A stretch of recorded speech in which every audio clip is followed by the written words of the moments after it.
Another thing that I'm calling trust math. What is the trust math of patient engagement, digital health, consumer health? And here's an example. AI plus a collaborative clinician response is greater than the clinician alone.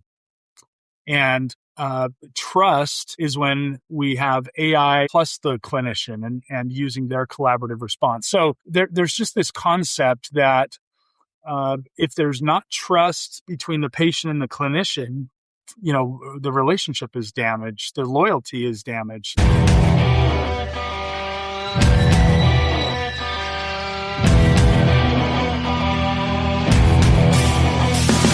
Try to fix the current system or reimagine something new. Will healthcare ever serve consumers just like me and you? The power's in our hands, but every side's gotta come together. We want the newer generations to get something better. Until we flip the script and talk about what gets prevented. Until we see the changes permanent as if we meant it. Until healthcare is finally consumer-centered. We've got a lot to rap about.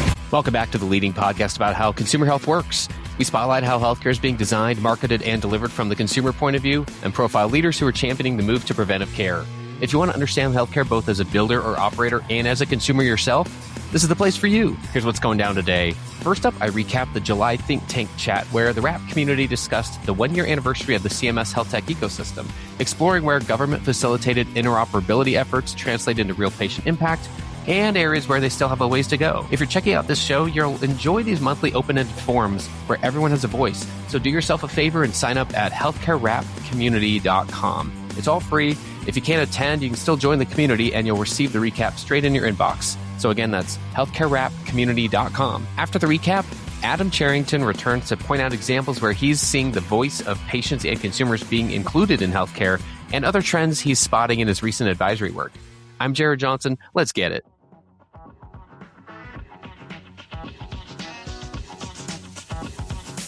Flavor of the week.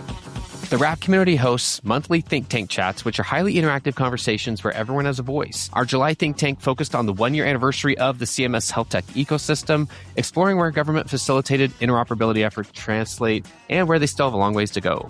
We talked about 5 key topics. First, change management continues to stand in the way of true progress for providers and health systems. A real example was the staff at one clinic that covered a check-in kiosk with a sign that says, "Use the front desk," because they lack change management training. Second, wearables can motivate meaningful lifestyle changes and make personal health data more actionable, but notification fatigue and questionable benchmarks can undermine their value. Third, consumers are beginning to use AI tools such as ChatGPT Health and Perplexity Health to connect and interpret wearable data, medical records, lab results, and imaging findings, which sometimes reduces anxiety and helps them ask better questions. Fourth, healthcare could use a version of Plaid that can securely connect fragmented health data sources without storing the information itself. And fifth, trust remains the central requirement for adoption, particularly among younger consumers who are reluctant to share health data without a clear personal benefit. We also rounded things out with some open-ended questions to ponder. At 1 year, where has the health tech ecosystem demonstrated substantive progress,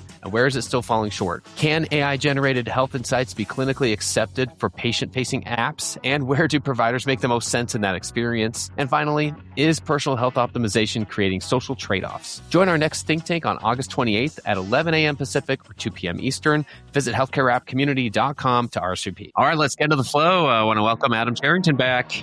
We've done this. We're going to start doing this on a little bit more regular basis. So welcome back to the show. Thanks, Jared. Awesome to see you. Yeah, it's truly just an excuse for us to catch up and, have something on the calendar to say, like, let's make sure we touch base. So we'll just happen to let the rest of the industry in on our conversation, Yeah, I learn from you every time, and it's fun to connect and share what we're hearing. So we had you on a few weeks ago, and that was kind of the introduction to a couple of ideas. One was the thought of where patient centricity and consumer centricity, patient experience, where the patient voice being included actually leads us to.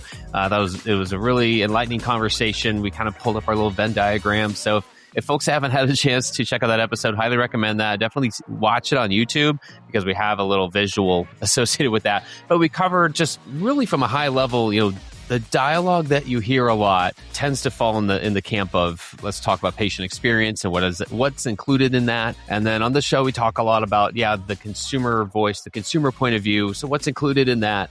And the spoiler alert, if you haven't seen that episode, we definitely came to the conclusion that this is a nearly completely intersecting overlap, right? So we're talking about so many of the same things. We're talking about access and pricing and convenience and communication and connectivity. So a lot of the same things. And so one of our conclusions from that episode was, let's not get caught up in, is this a patient experience thing or a consumer experience thing? We're like, let's just focus on the solutions. Like, let's look at that. And so I learned a lot from that episode. And the other thing we mentioned was some of the advisory work that you're focused on now. And I kind of wanted to start by checking in on that work and kind of how things are going. And then what we wanted to try today was a slightly different format. But yeah, how have things been going? What type of stage are you in now as you get going with your advisory work? Yeah, I appreciate it. And, it's been an adventure to start your own thing. And I'm several months into aligned health advisory. The goal is really to focus on that concept of alignment. And how can we help vendors align with their clients, their provider clients and prospects? And how do we help providers align with patients and consumers? And then, Jared, I don't know if you know the word syzygy. It sounds like synergy at Sizzler, but it's a real science word of alignment of three celestial bodies. And some wise colleagues said, don't name your company syzygy. Nobody knows what that means. But the point is, if we can align patients with providers, with vendors, that's where we'll see momentum and progress. So we do executive education and coaching on the vendor side. We do patient assessments and insights on the provider side, and always hoping to bring that voice to the patient. So, just some things that I'm learning. It's so fascinating to me how patients are using AI. Later on, I want to talk about workarounds that I'm seeing. Patients have to design their own workarounds to make healthcare work for them, which I hope we can improve and find a way to minimize that. So the exact approach is the correct path, and patients don't feel like they have to design their own journey. But as patients say, hey, I don't fully trust AI, but it's more convenient and it's giving me what I need today, they're using it like they do trust it. And so that's been just a fascinating learning.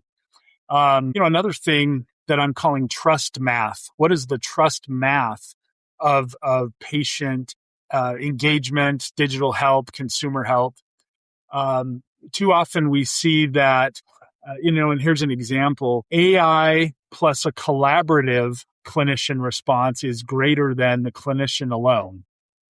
And trust is when we have AI plus the clinician and using their collaborative response. So there's just this concept that if there's not trust between the patient and the clinician, the relationship is damaged, the loyalty is damaged. And so really starting to scratch the surface on what does that mean?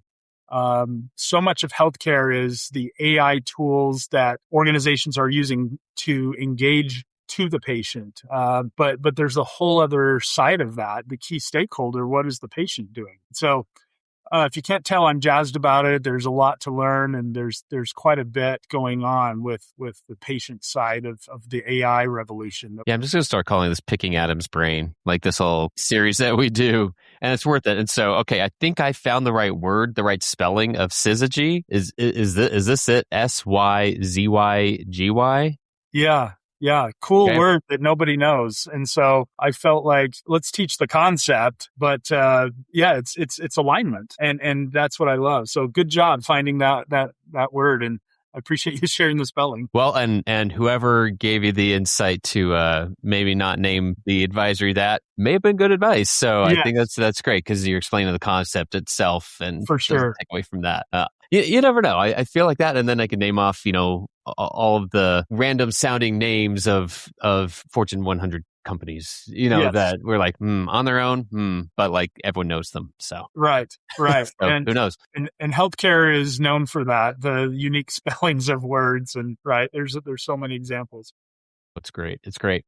Okay, then the other thing I wanted to respond to, and then we'll get into kind of our format today, was the thought of the work, like you said, the work that's always to be done on the patient's side. No matter what, there's work to be done on your side, and I think that the journey into consumer experience, consumer centricity, all the focus areas that we've had on the show over the years, personally, has just been a reminder to me that, like, if I ever expected someone else to do all the work and to be the quarterback, I'll always be disappointed. Like, no one else will be as interested in my health as me. So I just need to take that on and accept that. And once I accepted that, it was probably a couple of years ago, that I just realized, I'm like, all these changes I want to push for, I want to keep pushing for them, but at the same time, I want to learn what's available myself. Like, what work can I do? And you mentioned how AI has changed that scope, and it's not just accelerated, it has literally changed it. When we really can plug into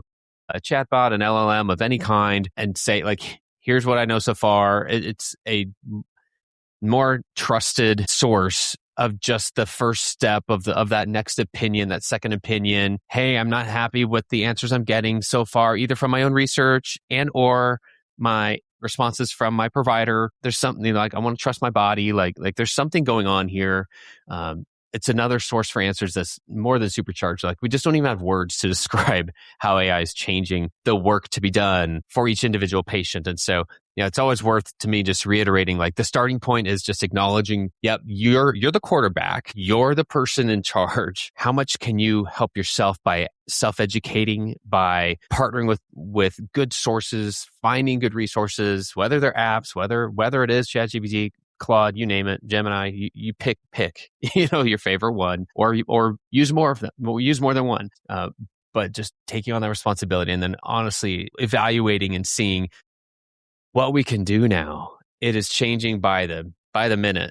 Yes. Of what's possible. Yeah, what a world we're in. And isn't that interesting how that compares to 50 years ago, when it was, hey, doctor knows best. You need to, and there's still some generational differences there, where we, certain generation, I'll just say my parents' generation still tend to gravitate towards what does the doctor say, and that's gospel. And I'm not saying it's not. I'm just saying we also bring many other perspectives on our own accord. And I think you're right. You have to be the quarterback. You have to take ownership of that. What are all the meds I'm taking? Who are the other doctors I'm seeing? What's the other processes I'm going through, recommendations, et cetera. And I feel for those clinicians that have to summarize all of that within seconds. And hopefully these tools are helping them with that, because that is super challenging.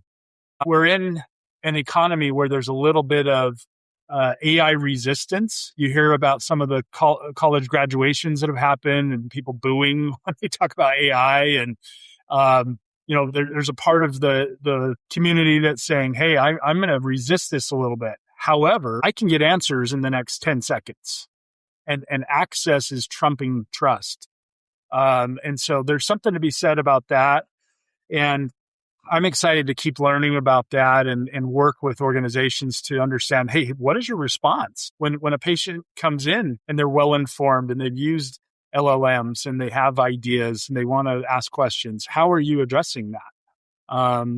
It's another flavor of the Ask Dr. Google. And I think the response of the clinician is going to be increase or decrease trust with their own patients. Yeah, and I want to point out how you responded to one of those items I just brought up. It was with empathy for clinicians.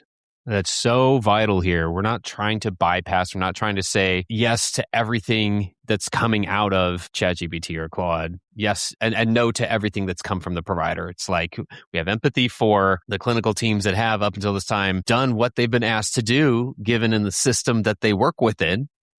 And many of them do try and work to influence change and improvement, and they notice things. So it's not, I mean, I don't know any clinicians personally who are like, yeah, I'm just not going to try as hard today, or I don't have my patient's best interest in mind. I mean, like we should be mindful of the good intentions here. That's served me well in life, of like assuming good intentions. For sure. So yeah. So okay. So our format today was, or our goal was to point out areas where we are seeing the patient or consumer's voice being included. And this is probably something I think we'll come back to regularly. Yeah. Today I want to just see what you're seeing. I found a couple examples myself, and we can debate whether that's actually is what I'm seeing or not in the couple I have. Do you want to get started on one? We can just kind of go back and forth. I think we just have a couple examples each. Yeah, let's do it. Number one, love the question and hope we keep asking that, the two of us on this format, but also as an industry, let's always ask that. A patient's needs are different than what the health system's needs and expectations are versus a vendor versus payer. And I think the reason we bypass it is we say, well, I'm a patient, so I know what patients want. Kind of true, but not totally true. So, and Jared, I wish I had 50 examples and we had to take 10 hours to give all the details, but the reality is it's still growing, still a challenge, we still need more examples. So to no shock, I'll give you some basic ones that you can probably guess. PFACs, Patient Family Advisory Councils, still a primary source of ways to include patients in discussions. Some of those are more meaty than others. Some are true seats at the table. Others are maybe like the mission statement on the wall. Hey, we do this. Check it out. We have a PFAC. I want to applaud anybody that's doing anything because it's progress. But I still hear about that. That's probably the number one way organizations are trying to include patients. And then there's a whole industry around patient experience data. Your audience will know better than most what that already looks like. The CAP surveys have been around forever. There's more qualitative insights that we're gaining, and LLM are helping us understand intent and just from the inflection in your voice and things like that. So there's some cool ways there. That's probably high level. And then, I'll call these top of funnel insights. There's always national publications and research efforts to find out, hey, what do consumers think about healthcare?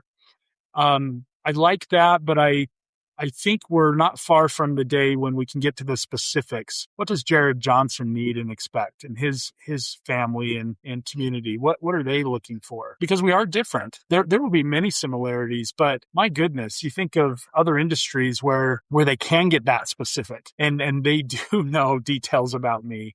And healthcare's not there, but I hope it gets there. So I'm very curious what you've seen. What are some examples that are brewing up for you? Yeah, well, I will echo the thought of this wasn't a list that easily came to mind, and I had to trim it down, and we have 50 each. This was it was an interesting thought, and I think this illustrates again the complementary nature of, again, you and I spent a whole episode talking about how when we're talking about patient expectations or patient experience versus consumer experience, how similar and aligned those are, and very overlapping, like 80% plus, overlapping.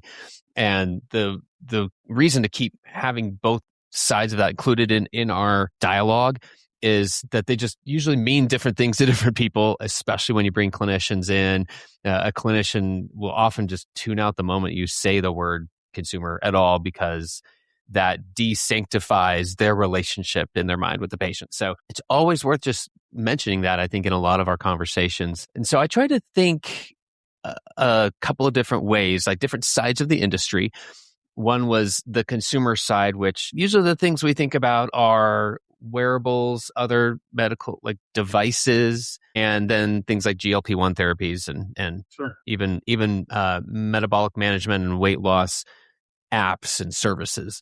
The one I was going to focus on was from Aura, and what it just reminded me of is consumer health companies really do have a different set of standards by which they are judged, and one of those is their closeness to the customer.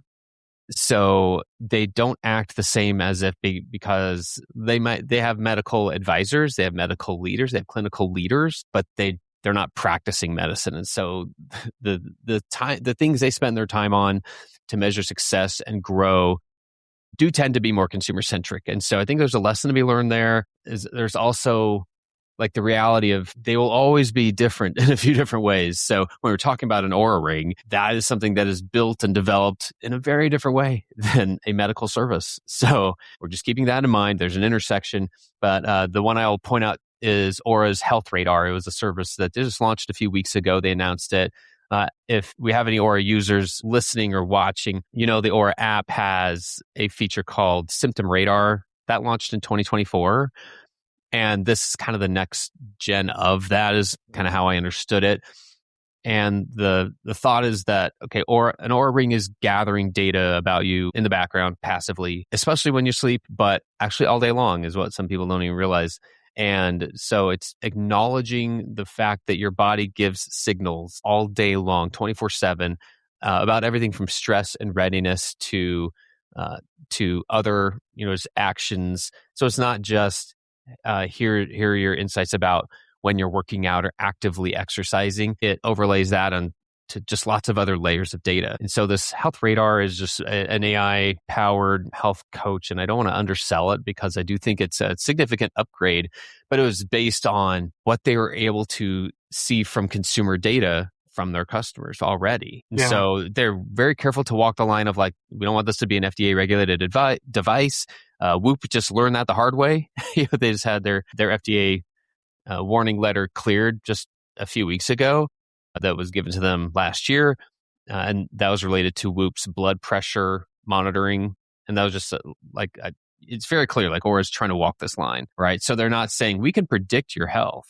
What they are saying is we can tie a lot of things together more in the background. It doesn't take any more effort from you, but we're going to surface actually some of those insights that a lot of apps have always promised about just your day-to-day life. So they're talking so far upstream, well before you have symptoms of something more serious.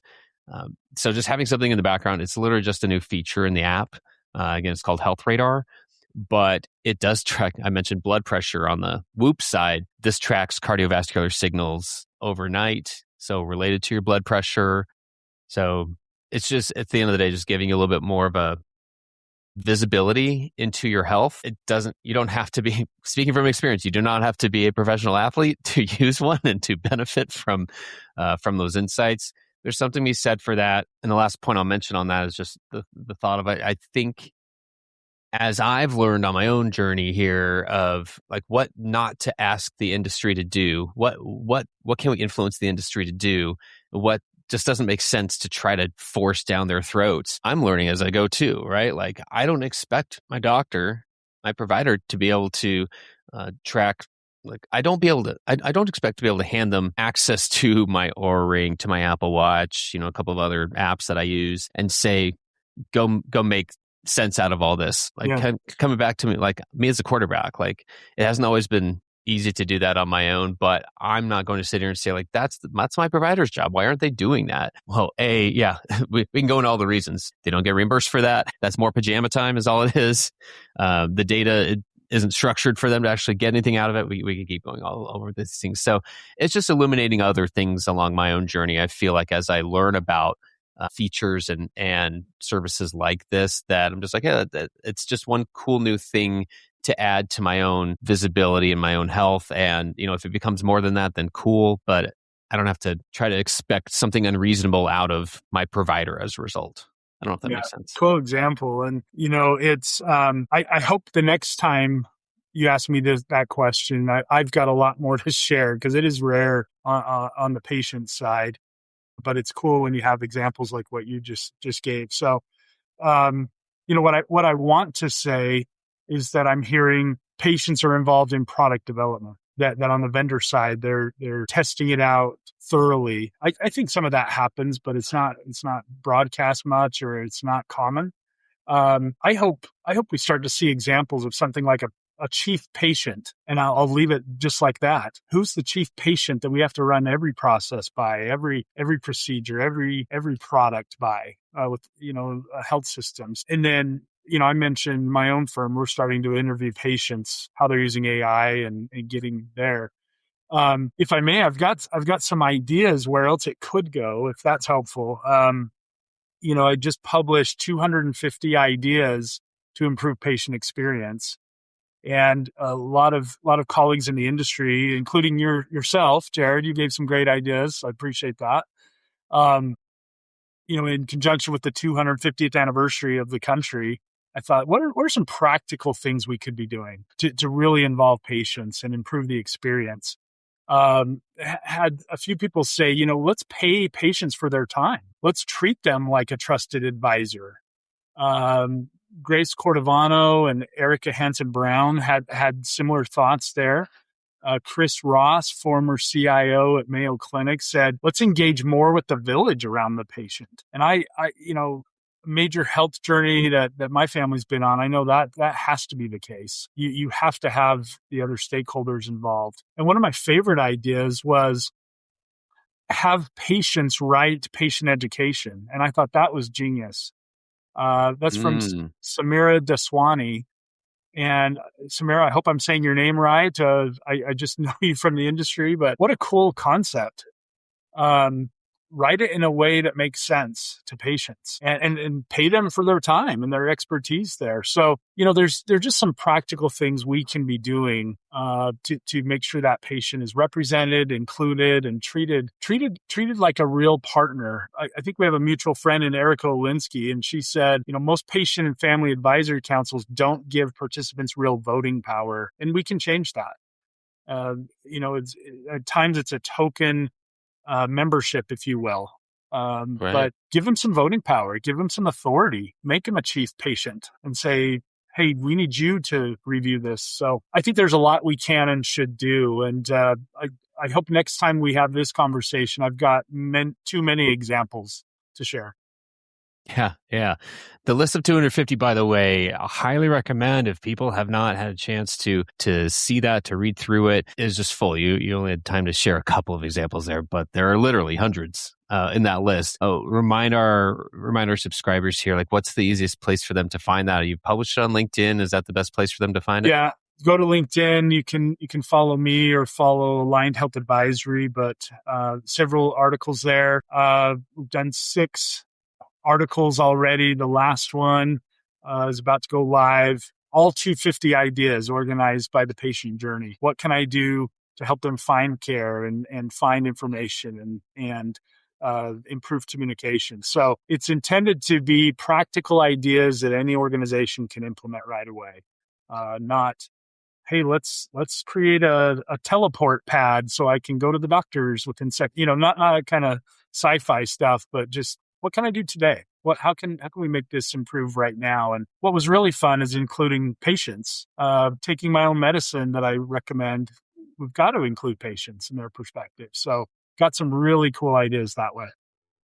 Well, the sci-fi stuff is so much fun, though. Hey, if you've got a teleport pad, I'm all for it. I'd love to bounce around the world or the universe, but I'll be your first call, Jared, when you get that. Very good. All right. You're on. You're signed up here. Well, that's a great place for us to wrap today. I think it's worth just mentioning this will be an ongoing dialogue.